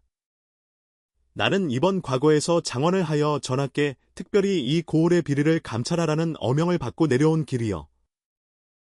내 집안일 뿐만 아니라 그간 숙부와 결탁하여 백성들의 고요를 빨아먹은 이방과 사또의 죄상까지 낱낱이 밝혀낼 것이다. 준호의 선언의 이방은 거품을 물고 기절할 듯 쓰러졌다. 여봐라. 이 자들을 당장 포박하여 관하로 압송하라. 준호의 명령이 떨어지자 그를 호위하던 관군들이 들이닥쳤다.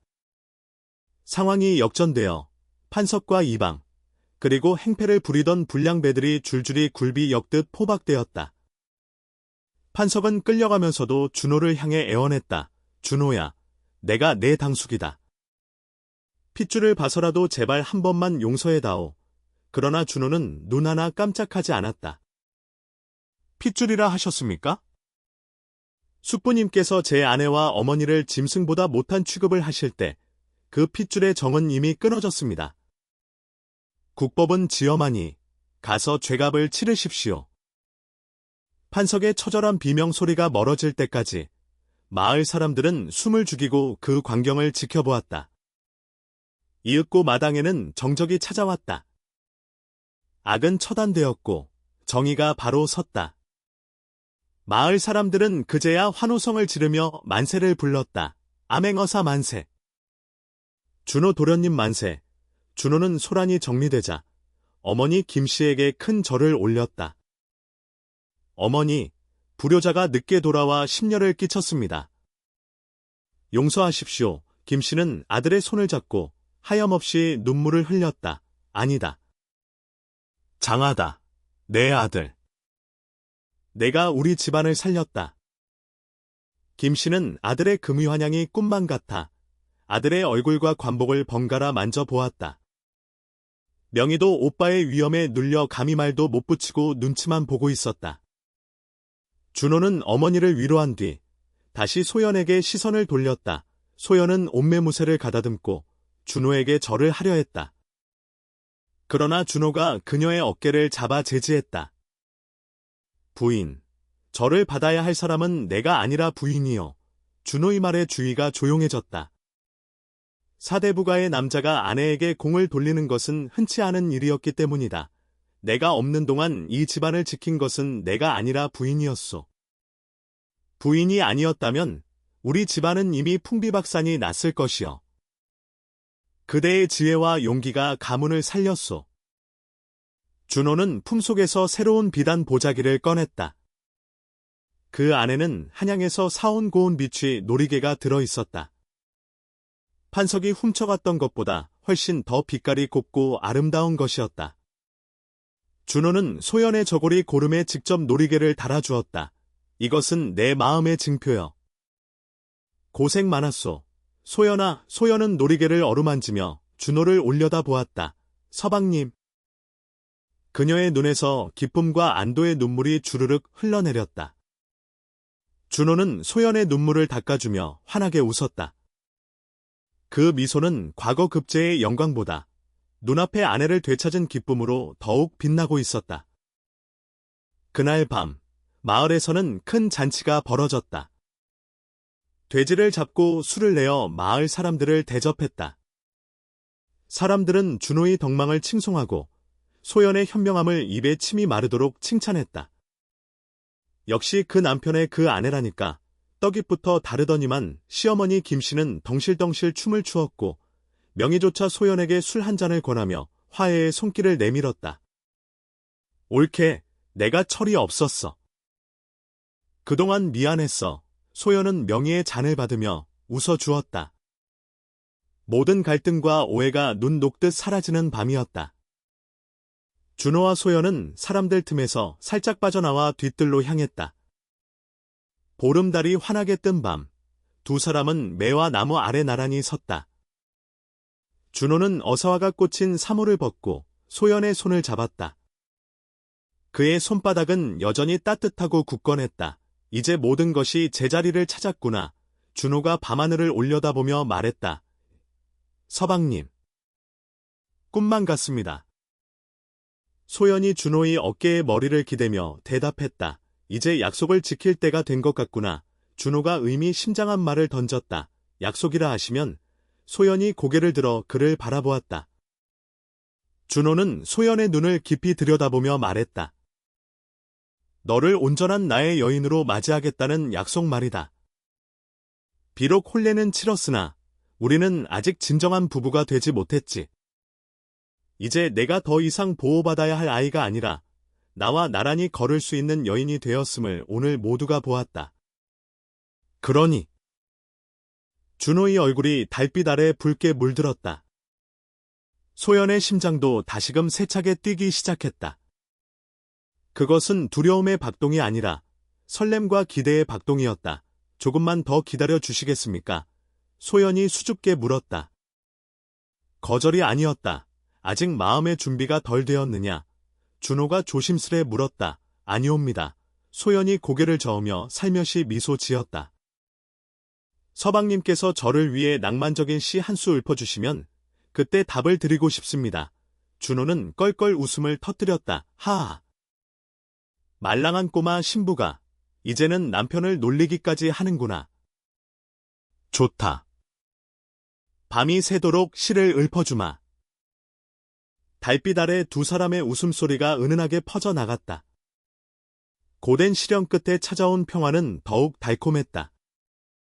담장 너머로 들려오는 잔치 소리는 그들의 앞날을 축복하는 팡파르처럼 들렸다. 이제 그들에게 남은 것은 그동안 미루어 두었던 사랑을 확인하고 행복을 쌓아가는 일뿐이었다. 어사화를 쓴 남편과 서책으로 지혜를 무장한 신부.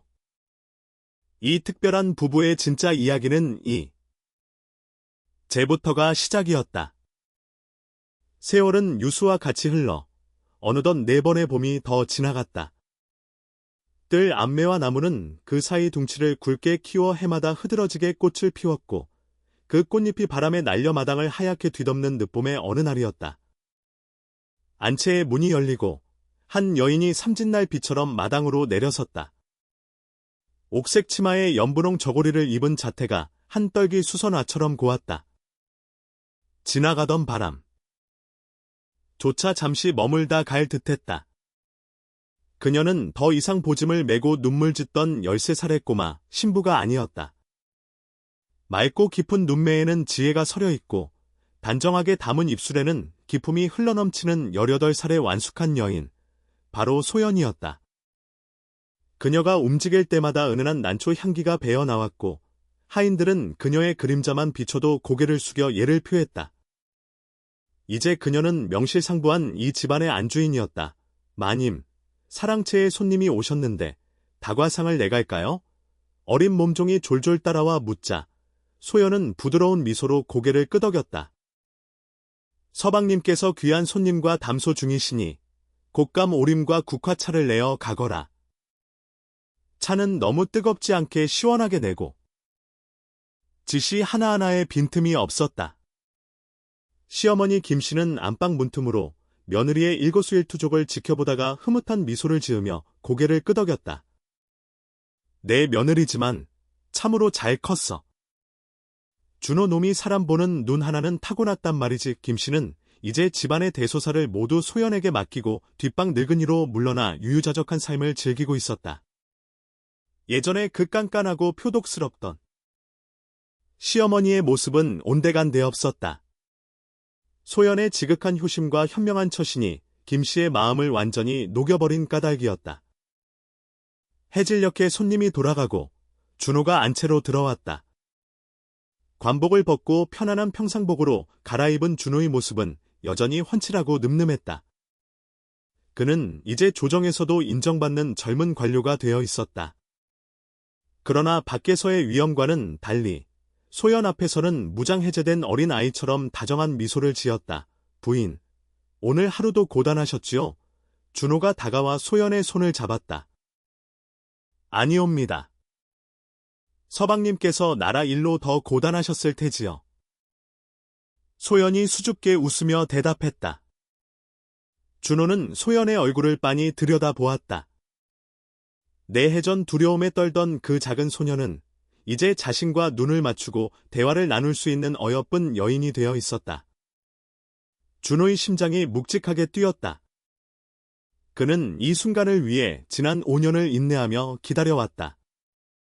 꽃봉오리가 억지스러운 손길이 아닌 따스한 햇살과 바람 속에서 스스로 만개 하기를. 그리고 지금 그의 눈앞에 활짝 피어난 꽃이 향기를 뿜어내고 있었다. 소연아, 준호의 목소리가 낮게 깔렸다. 서방님, 오늘 밤은 달이 참으로 밝아 단순한 날씨 이야기가 아님을 소연도 짐작했다. 준호의 눈빛에 담긴 뜨거운 열망을 읽은 소연의 뺨이 저녁 노을처럼 붉게 물들었다. 그녀는 고개를 숙이지 않았다. 대신 준호의 손을 더 꽉 잡으며 조용히 속삭였다. 술상을 받아올까요? 준호는 고개를 저었다. 술은 필요 없다. 이미 너라는 향기에 취해 있으니. 준호의 손길이 소연의 뺨을 타고 흘러내렸다. 그 손길은 5년 전 첫날 밤에 조심스러웠던 위로와는 달랐다. 그것은 사내가 여인을 원할 때 나오는 짙은 애정과 소유의 손길이었다. 밤이 깊어지자 집안의 모든 불이 꺼지고 오직 안방의 촛불 하나만이 흔들리고 있었다. 준호와 소연은 마주 앉았다. 5년 전 그날처럼. 그러나 공기는 전혀 달랐다. 그때는 두려움과 어색함이 가득했지만 지금은 숨막힐 듯한 설렘과 긴장감이 방 안을 가득 채우고 있었다. 소연은 떨리는 손으로 준호의 옷고름을 풀었다. 준호 역시 소연의 저고리 고름을 천천히 당겨. 다 사각사각 옷감이 스치는 소리가 정적 속에서 유난히 크게 들렸다. 저고리가 벗겨지고 하얀 속적삼이 드러나자 준호는 잠시 숨을 멈추고 소연의 어깨를 감싸 안았다. 오래 기다리게 했구나. 준호가 쉰 목소리로 말했다. 아니옵니다. 서방님의 기다림이 저를 키우셨습니다. 그 기다림이 없었다면 저는 시들어버린 꽃이 되었을 것입니다. 소연이 준호의 품에 얼굴을 묻으며 대답했다. 준호는 소연을 조심스럽게 자리에 눕혔다. 원작금 침 위로 소연의 검은 머리카락이 흩어졌다. 촛불에 비친 그녀의 나시는 빚어놓은 백자처럼 고결하고 아름다웠다. 준호는 손끝으로 그녀의 이마에서부터 콧날, 그리고 입술을 천천히 훑어 내려갔다. 소연은 눈을 감고 준호의 손길을 받아들였다. 두려움은 없었다. 오직 사랑하는 사람과 하나가 된다는 벅찬 감동만이 있을 뿐. 이었다. 이제 너는 나의 아내이자 나의 연인이며 나의 버디다. 준호의 입술이 소연의 입술에 닿았다. 처음에는 부드럽게, 점차 깊고 뜨겁게. 5년이라는 시간 동안 꾹꾹 눌러왔던 준호의 정욕이 댐이 터지듯 흘러나왔으나 그는 결코 거칠지 않았다. 그는 소연의 반응 하나하나를 살피며 그녀가 고통보다는 환희를 느낄 수 있도록 배려했다. 소연 역시 준호의 목을 끌어안으며 서툴지만 열정적으로 그에게 응답했다. 방 안의 촛불이 일렁이다가 꺼졌다. 어둠 속에서 두 사람의 숨소리가 하나로 섞여들었다. 그것은 단순한 육체의 결합이 아니었다. 오랜 시간 서로를 지켜보며 쌓아온 신뢰와 존경, 그리고 깊은 연민이 사랑이라는 이름으로 승화되는 신성한 의식이었다. 창밖에는 봄비가 부슬부슬 내리기 시작했다. 내리는 비가 땅을 적시는 봄빗물처럼 두 사람의 사랑은 서로의 영혼 깊숙한 곳까지 스며들었다. 아프지는 않으냐? 행위 도중 준호가 걱정스럽게 물었다. 괜찮습니다. 서방님 품이라 참으로 따뜻합니다. 소연의 목소리는 물기에 젖어 있었으나 행복에 겨워 있었다. 준호는 소연을 부서질세라 꼭 껴안았다. 사랑한다. 내 평생 너만을 은혜하고 또 은혜할 것이다. 그날 밤, 신방의 문은 굳게 닫혀 있었으나 그 안에서 피어난 사랑의 꽃향기는 담장을 넘어온 세상으로 퍼져나가는 듯했다.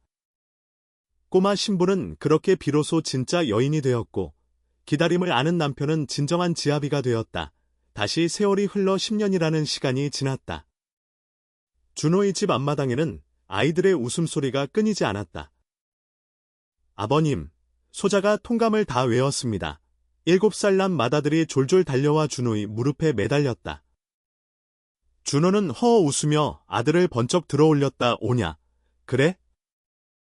어디 한번 들어보자구나. 마루에는 5살 난 딸아이가 소연의 곁에 앉아 서툰 바느질을 흉내내고 있었다. 소연은 그런 딸의 모습을 사랑스럽게 바라보며 흐트러진 머리를 매만져 주었다. 그녀의 얼굴에는 세월의 흔적 대신 온화한 어머니의 미소가 자리 잡고 있었다. 서방님, 아이가 숨 넘어가겠습니다. 내려놓고 천천히 하십시오. 소연이 웃으며 말했다. 준호는 아들을 내려놓고 소연의 곁으로 다가와 앉았다. 어느덧 중년의 티가 나는 준호였지만 소연을 바라보는 눈빛만은 신혼 때와 다름없이, 아니 그때보다 더 깊고 그윽했다. 준호는 조정에서 판서의 자리에까지 올랐다. 그의 강직한 성품과 탁월한 식견은 임금의 총애를 받기에 충분했다. 그러나 세상 사람들은 준호의 성공 뒤에는 현명한 아내 소연의 내조가 있었음을 더 높이 샀다. 소연은 단순히 집안 살림만 하는 아내가 아니었다. 준호가 정치적인 문제로 골머리를 앓을 때마다 소연은 서책에서 얻은 지혜와 특유의 통찰력으로 조언을 아끼지 않았다. 때로는 준호보다 더 냉철하게 상황을 분석하여 위기를 넘기게 해준 적도 한두 번이 아니었다. 부부는 서로에게 스승이자 번니였고 가장 든든한 동반자였다. 어느 날 밤, 부부는 나란히 마루에 앉아 달을 구경하고 있었다. 아이들은 모두 잠들고 집안은 고요했다. 준호가 차잔을 내려놓으며 입을 열었다. 부인, 기억하시오? 우리가 처음 만났던 그날 밤을. 소연이 미소를 지으며 고개를 끄덕였다. 어찌 있겠습니까? 서방님께서 저를 잡아먹을 듯 노려보시던 그 눈빛에. 허, 내가 언제 그랬다고 그러시오? 나는 그저 겁먹은 토끼 같은 내가 안쓰러웠을 뿐이요. 준호가 짐짓 억울한 표정을 지었다. 두 사람은 마주보며 소리내어 웃었다. 웃음 끝에 소연이 준호의 어깨에 머리를 기대었다. 서방님, 만약 그때 서방님께서 기다려주지 않으셨다면 지금의 우리는 없었겠지요. 준호는 소연의 손을 잡고 부드럽게 쓰다듬었다. 꽃이 필 때를 기다리는 것은 농부의 마음이고 사람이 자라기를 기다리는 것은 부모의 마음이라 했다. 하물며 평생을 함께할 반려자가 제 빛을 낼 때까지 기다리는 것은 지아비의 마땅한 도리가 아니겠느냐? 준호의 말에 소연은 가슴이 뭉클해졌다. 세상의 많은 사내들이 여인을 소유물로 여기고 함부로 대하던 시절이었다. 그러나 준호는 달랐다. 그는 소연의 가능성을 믿었고 그녀가 스스로 설 때까지 인내했으며 마침내 그녀와 동등한 위치에서 서로를 존중했다. 그것은 단순한 남녀 간의 사랑을 넘어선 인간 대 인간으로서의 깊은 예의이자 신뢰였다. 고맙습니다, 서방님. 저를 사람으로 만들어 주셔서 아니다. 내가 나를 사람으로 만들어 준 것이다. 너를 지키고 가르치며 나 또한 자랐으니 우리는 서로가 서로를 키운 셈이지. 바람이 불어와 뜰 앞 매화나무 가지를 흔들었다. 꽃잎 몇 장이 날아와 두 사람의 옷자락 위에 내려앉았다. 준호는 소연의 머리에 내려앉은 꽃잎을 떼어 주며 말했다. 보시오. 꽃은 지지만 그 자리에는 탐스러운 열매가 맺히지 않소? 우리의 젊은 날은 저 꽃잎처럼 지나갔으나 우리 앞에는 이리도 아름다운 가정과 세월이 열매 맺어 있으니 이 얼마나 다행한 일이요. 소연은 준호의 손을 자신의 볼에 비비며 눈을 감았다. 따뜻하고 거친 그 손의 감촉이 너무나 좋았다. 다음 생에도 저를 기다려 주시겠습니까? 소연이 장난스럽게 그러나 진심을 담아 물었다. 준호는 껄껄 웃으며 대답했다. 다음 생에는 내가 너보다 더 어리게 태어나 내가 나를 키우게 할 작정이다. 그러니 이번 생에 내가 베푼 은혜를 잊지 말고 꼭 갚아야 할 것이다. 그리하겠습니다. 서방님께서 꼬부랑 할아버지가 되어도 제가 업고 다니겠습니다. 부부의 그림자가 달빛 아래 길게 늘어졌다. 그 그림자는 둘이었지만 마치 한 그루의 나무처럼 서로 얽혀 하나가 되어 있었다.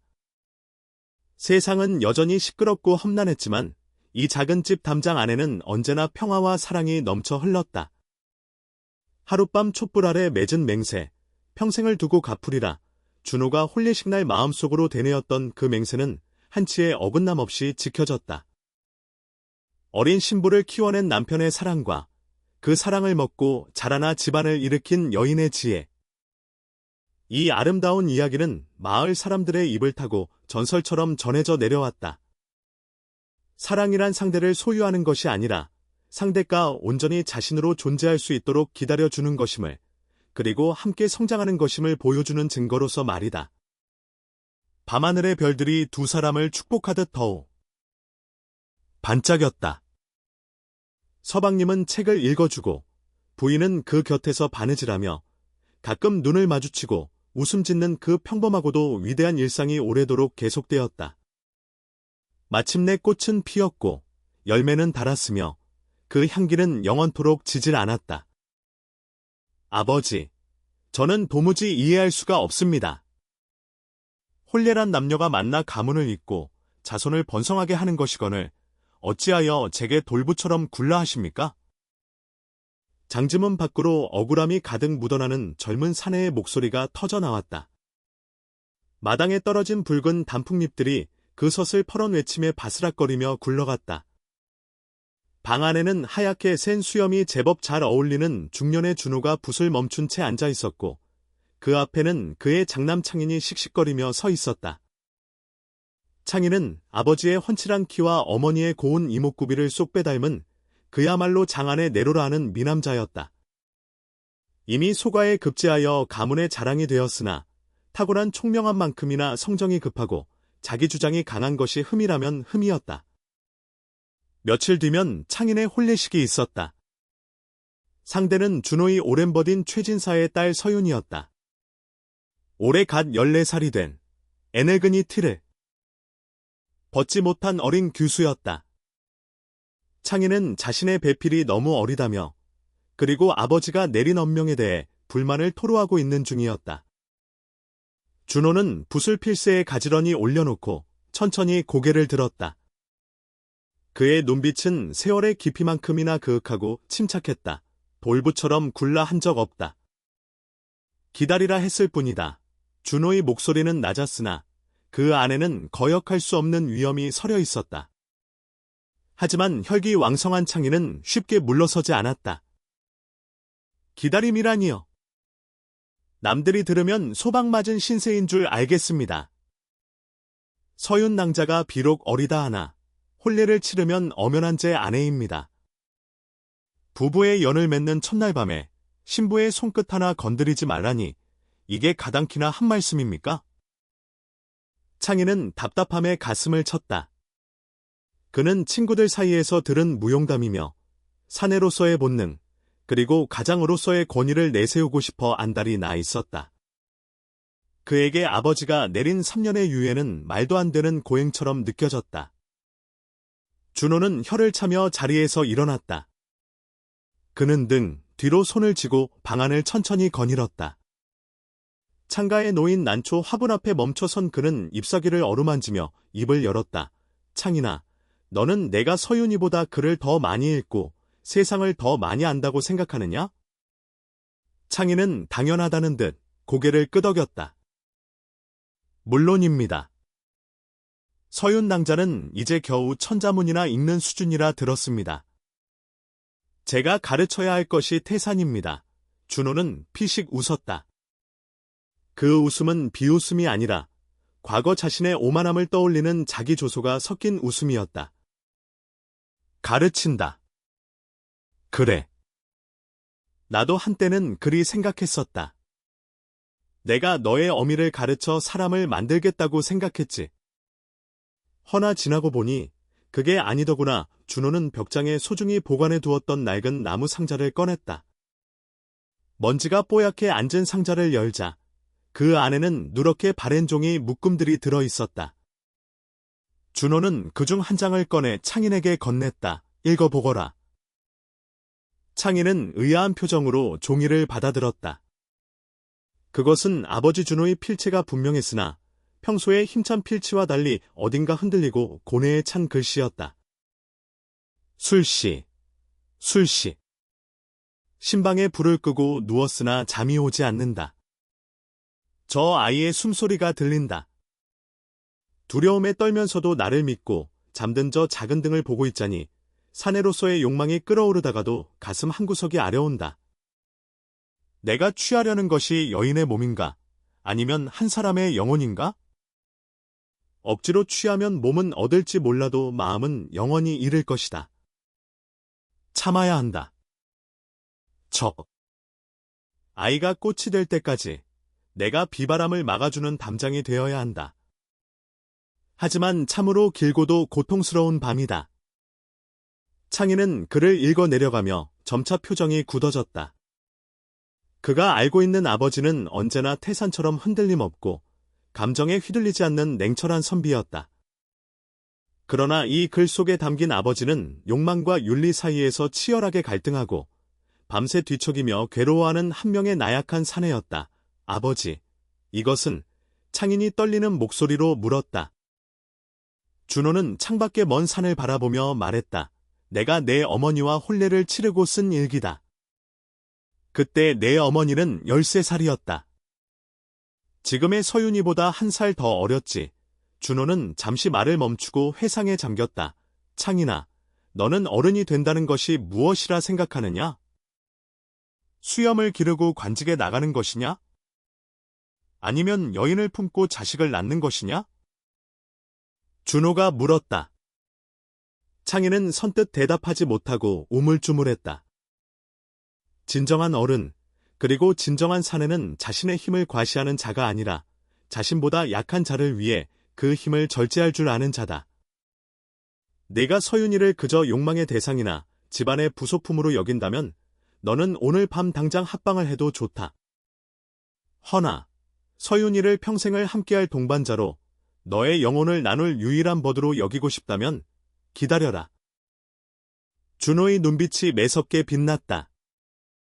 꽃봉오리를 억지로 벌리면 꽃잎이 찢어지고 향기가 날아간다. 네가 기다려준 시간만큼 서윤이는 너를 신뢰할 것이고 존경할 것이다. 그 신뢰가 바탕이 되지 않은 부부관계는 모래성이나 다름없다. 내 어머니가 그 많은 시집살이와 풍파 속에서도 무너지지 않았던 것은 내가 자신을 지켜주리라는 믿음이 있었기 때문이다. 그 믿음은 말로 쌓은 것이 아니라 가 밤새 허벅지를 꼬집으며 참아낸 그 인내의 시간들로 쌓은 것이다. 창희는 고개를 숙였다. 손에 쥔 종이가 뜨겁게 느껴졌다. 아버지가 어머니를 얼마나 깊이 사랑했는지, 그리고 그 사랑을 지키기 위해 얼마나 처절하게 노력했는지가 활자 너머로 전해져 왔다. 자신이 생각했던 사랑은 그저 겁먹던 소유욕에 불과했음을 깨닫자 부끄러움이 밀려왔다. 그때 방문이 조용히 열리며 소연이 들어왔다. 세월이 흘러 눈가에 주름이 잡혔지만 그녀의 아름다움은 더욱 깊어져 있었다. 소연은 다과상을 들고 들어와 두 사람 사이에 내려놓았다. 무슨 이야기를 이리 심각하게 나누십니까? 문 밖까지 한숨 소리가 들립니다. 소연이 빙긋이 웃으며 물었다. 창희는 어머니의 얼굴을 똑바로 쳐다보지 못했다. 준호는 헛기침을 하며 차잔을 들었다. 아비로서 아들에게 혼례를 앞두고 몇 가지 당부를 하던 중이여. 소연은 창인의 손에 들린 낡은 종이를 보고는 무슨 상황인지 단박에 눈치챘다. 그녀는 창인의 옆에 다가가 앉아 아들의 손을 잡았다. 어머니의 손은 따뜻하고 거칠었다. 집안을 일으키느라 고생한 흔적이 역력한 그 손이었다. 창인아, 소연이 부드럽게 불렀다. 내 아버지는 참으로 미련한 분이셨단다. 창인이 놀란 눈으로 어머니를 바라보았다. 준호도 차를 들이키다 사례가 들린 듯 콜록거렸다. 첫날 밤, 어찌나 무섭게 노려보시던지 나는 호랑이에게 잡혀가는 줄 알았지. 허대 그 호랑이가 밤새 잠도 안 자고 내 이불을 덮어주더구나. 나는 자는 척했지만 다 알고 있었단다. 이분이 나를 얼마나 귀하게 여기는지, 내 숨소리 하나에도 얼마나 귀를 기울이는지. 소연의 눈가가 촉촉해졌다. 여인은 말이다. 사내가 주는 비단옷이나 폐물에 감동하는 것이 아니다. 나를 있는 그대로 봐주는 그 눈빛, 나를 위해 기꺼이 자신을 낮추고 기다려주는 그 마음에 평생을 바칠 결심을 하는 것이다. 내가 아버지의 발자취만 닮아도 서윤 아가씨는 세상에서 가장 행복한 여인이 될 게다.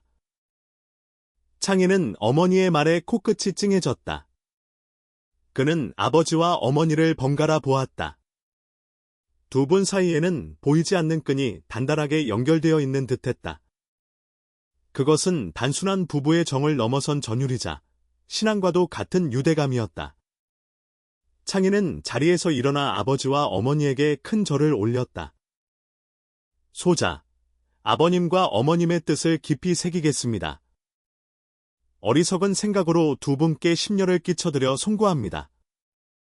서윤 낭자를 제 목숨처럼 귀히 여기고 낭자가 준비될 때까지 기다리겠습니다. 그것이 사내의 기림을 이제야 알겠습니다. 준호는 흐뭇한 표정으로 아들의 어깨를 두드려 주었다. 그래, 잘 생각했다. 처음에는 힘들 것이다. 하지만 훗날 내가 백발이 되었을 때 내 곁에 앉아있는 아내를 보며 오늘을 결코 후회하지 않을 것이다. 소연도 아들의 등을 쓰다듬어 주었다. 방 안에는 국화차 향기가 그윽하게 퍼져나갔다. 가을이 깊어가고 있었지만 이 작은 방 안은 봄날처럼 따스했다. 드디어 혼례날이 밝았다. 맑고 청명한 가을 하늘 아래 청사 초롱이 내걸리고 마을은 잔치 분위기로 들썩였다. 창희는 사무관대를 갖춰 입고 백마에 올랐다. 긴장한 기색이 역력했지만 그의 눈빛만은 전보다 훨씬 깊고 단단해져 있었다. 신부 서윤의 집 마당에는 수많은 하객이 모여 있었다. 연지곤지를 찍고 화려한 혼례복을 입은 어린 신부 서윤은 긴장하여 고개를 푹 숙이고 있었다. 작은 어깨가 파르르 떨리는 것이 창인의 눈에 들어왔다. 예전 같았으면 답답해 보인다고 생각했을 그 모습이 이제는 지켜주고 싶다는 연민으로 다가왔다. 아버지가 30해 전 느꼈을 그 감정을 창인도 비로소 느끼게 된 것이다. 혼례 의식이 끝나고 밤이 깊었다. 신방에 든 창인과 서윤 사이에는 어색한 침묵이 흘렀다. 촛불이 타닥거리며 타오르는 소리만이 방 안을 채웠다. 서윤은 무릎 위에 올린 손을 꽉 쥐고 어쩔 줄 몰라 했다. 창희는 심호흡을 한 번 하고는 조심스럽게 서윤에게 다가갔다. 그리고 족두리를 벗겨주었다. 서윤이 화들짝 놀라 몸을 움츠렸다. 창희는 멈칫했지만 이내 부득 너운 미소를 지으며 물러앉았다. 부인, 많이 무서우시오. 창인의 목소리는 다정했다. 서윤은 기어가는 목소리로 대답했다. 아닙니다. 그저 창인은 고개를 끄덕이며 방 안 구석에 있는 이불을 펴기 시작했다. 그리고 베개 하나를 저만치 떨어뜨려 놓았다. 서윤의 눈이 동그래졌다. 창인은 서윤의 앞에 앉아 그녀의 작은 손을 잡았다. 내 아버님께서 어머님께 그러하셨듯 나 또한 부인에게 약조하리다. 부인이 진정으로 마음을 열고 나를 지아비로 받아들일 때까지 나는 기다릴 것이요. 우리는 부부이나 또한 평생을 함께할 것이 아니겠소? 서로를 알아갈 시간이 필요할 테니 오늘은 그저 편히 주무시오. 서윤은 놀라움과 안도감이 뒤섞인 눈빛으로 창인을 올려다보았다. 무서운 사내인 줄만 알았던 남편이 자신을 이토록 배려해주다니. 서윤의 긴장이 풀리면서 눈물이 핑 돌았다. 서방님. 감사합니다. 창희는 서윤의 머리를 쓰다듬어 주었다. 감사할 것 없소. 내 욕심보다 부인의 마음이 더 중한 까닭이여. 그날 밤, 창희는 약속대로 서윤에게 손끝 하나 대지 않고 잠자리를 지켰다. 창밖에는 휘영청 밝은 달이 떠 있었고 사랑채 마루에 앉아 그 달을 바라보는 준호와 소연의 그림자가 길게 드리워져 있었다. 보시오. 창인이가 제법 흉내를 잘 내는구려. 준호가 껄껄 웃으며 술잔을 기울였다. 흉내가 아닙니다. 진심이 보였습니다. 피는 못 속인다더니 서방님의 그 고집스러운 다정함까지 닮았습니다. 소연이 안주를 건네며 웃었다. 고집스러운 다정함이라. 듣기 좋은 말이요. 준호는 술잔을 내려놓고 소연의 손을 잡았다. 세월이 흘러 거칠어지고 주름진 손이었지만 준호에게는 세상 그 어떤 비단보다 곱고 귀한 손이었다. 부인, 우리가 뿌린 씨앗이 또다시 싹을 틔우는 것을 보니 이제 죽어도 여한이 없겠소. 어찌 그런 말씀을 하십니까? 손주 녀석들 재롱도 보셔야지요. 그리고 무엇보다 소연이 짐짓 눈을 회기며 말했다. 다음 생에 저를 키워주신다는 약조 잊으신 건 아니겠지요? 저는 아직 그 빚을 다 받으려면 멀었습니다. 준호는 호탕하게 웃었다. 그 말이지. 다음 생에는 내가 철없는 꼬마 신랑이 되어 내 속을 좀 썩일 테니 내가 나를 사람 만들어 그때는 내가 너를 누이라 부르며 따라다닐 테니 어머. 징그럽습니다. 하하. 두 사람의 웃음소리가 밤들에 퍼져나갔다. 마당의 감나무에는 잘 익은 홍시가 주렁주렁 매달려 있었고 가을바람은 풍요롭고 시원했다.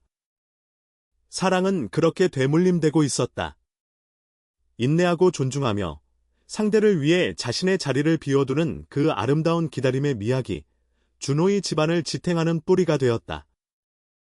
창인과 서윤 또한 숱한 계절을 지나며 서로를 물들이고 마침내 탐스. 넣은 열매를 맺으리라.